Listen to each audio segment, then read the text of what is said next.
ಇನ್ನು ಸಚಿವ ಸತೀಶ್ ಜಾರಕಿಹೊಳಿ ಬಾಮೈದನ ಮನೆ ಮೇಲೆ ಇಡಿ ದಾಳಿ ಮಾಡಿದ ವಿಚಾರ ಸಂಬಂಧ ಬೆಳಗಾವಿಯಲ್ಲಿ ಸಚಿವ ಸತೀಶ್ ಜಾರಕಿಹೊಳಿ ರಿಯಾಕ್ಷನ್ ಕೊಟ್ಟಿದ್ದಾರೆ. ಇಡಿ ಕೇಸ್ ಆಗಿದ್ದು ವೈ ಮಂಜುನಾಥ್ ನಮ್ಮ ಬಾಮೈದ, ಇದರಲ್ಲಿ ಸ್ಪಷ್ಟನೆ ನೀಡುವ ಅವಶ್ಯಕತೆ ಏನಿಲ್ಲ. ಇದೆಲ್ಲ ರಾಜಕೀಯ ಪ್ರೇರಿತ ಅಂತ ಸದ್ಯಕ್ಕಂತೂ ಹೇಳೋದಕ್ಕಾಗೋದಿಲ್ಲ. ಭ್ರಷ್ಟಾಚಾರ ತನಿಖೆ ಮಾಡೋದಕ್ಕೆ ಲೋಕಾಯುಕ್ತ ಅಂತ ಇದೆ. ಕಾನೂನಾತ್ಮಕ ಹೇಗೆ ಹೋರಾಟ ಮಾಡುತ್ತೆ ನೋಡೋಣ.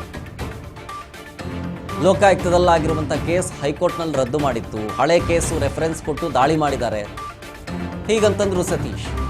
ತನಿಖೆ ಸಾಗುವ ದಿಕ್ಕಿನ ಆಧಾರದಲ್ಲಿ ಕಾಣದ ಕೈಗಳ ಬಗ್ಗೆ ಗೊತ್ತಾಗುತ್ತೆ ಅಂತ ಹೇಳ್ತಾ ಇದ್ದಾರೆ ಬೆಳಗಾವಿಯಲ್ಲಿ ಸಚಿವ ಸತೀಶ್.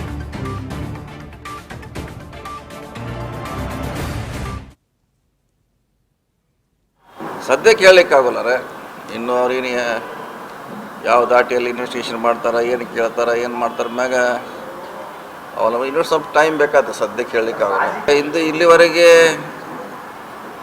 ಭ್ರಷ್ಟಾಚಾರ ಮಾಡಲಿಕ್ಕೆ ಲೋಕಾಯುಕ್ತ ಇದೆ, ಅವ್ರದ್ದು ಇಲಾಖೆ ಇದೆ, ಬೇರೆ ಬೇರೆ ಏಜೆನ್ಸಿ ಅವ್ರು ಮಾಡ್ತಾರೆ. ಇದು ಫಸ್ಟ್ ಟೈಮು ಭ್ರಷ್ಟಾಚಾರ ಆರೋಪ ಮೇಲೆ ಇಷ್ಟು ದೊಡ್ಡ ರೇಡ್ ಆಗಿದ್ದು ಇತಿಹಾಸ.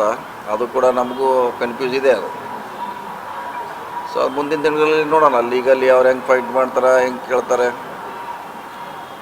ಸೊ ಅವ್ರಿಗೆ ಬಿಟ್ಟಂಥ ವಿಚಾರ. ಅದು ನಮಗೂ ಕೂಡ ಕನ್ಫ್ಯೂಸ್ ಇದೆ. ಫಸ್ಟ್ ಟೈಮ್ ಇಡಿ ಅವರು ಕರಪ್ಷನ್ನಲ್ಲಿ ತನಿಖೆ, ಇಟ್ಟು ದೊಡ್ಡ ಮಟ್ಟದ ತನಿಖೆ ಇಲ್ಲಿಲ್ಲ. ಲೋಕಾಯುಕ್ತನೂ ಗೊತ್ತಿಲ್ಲ. ಅದು ಲೋಕಾಯುಕ್ತ ಯಾವುದೋ ಕೇಸ್ ಇದೆ. ಹಿಂದೊಂದಾಗಿತ್ತು, ಅದು ಸ್ಕ್ವಾಶ್ ಆಗಿತ್ತು. ಅದು ಅವ್ರ ಮೇಲೆ ಒಂದು ಕೇಸ್ ಇತ್ತು ಹಿಂದೆ, ಸುಮಾರು ವರ್ಷ ಹಿಂದೆ. ಅದು ಕೋರ್ಟು ರದ್ದು ಮಾಡಿತ್ತು ಅದು FIRನು. ಅದಾದ್ಮೇಲೆ ಹೊಸದಾಗಿದ್ದ ಬಗ್ಗೆ ನಮ್ಮ ಮಾಹಿತಿ ಇಲ್ಲ ಇದೆಯಲ್ಲ ಅಂತ. ಅವ್ರು ಕೂಡ ಪ್ರಶ್ನೆ ಎಲ್ಲ ಲೋಕಾಯುಕ್ತ ಸ್ವಂತ ಅವರೇ ಇನ್ವೆಸ್ಟಿಗೇಷನ್ ಏಜೆನ್ಸಿ. ಹಿಂಗಾಗಿ ಅದು ಗೊಂದಲ ಇದೆ ಸ್ವಲ್ಪ. ಬಹುಶಃ ಅದನ್ನು ಹಳಿದ ರೆಫರೆನ್ಸ್ ಕೊಟ್ಟಿದ್ದಾರೆ, ಹೊಸದಲ್ಲ. ಅದು ಹಳಿದ ಇರ್ಬೇಕು ನನ್ನ ಲೆಕ್ಕಲೆ. ನನಗೆ ಸದ್ಯಕ್ಕೆ ಹೇಳಲಿಕ್ಕಾಗಲ್ಲ ರೇ.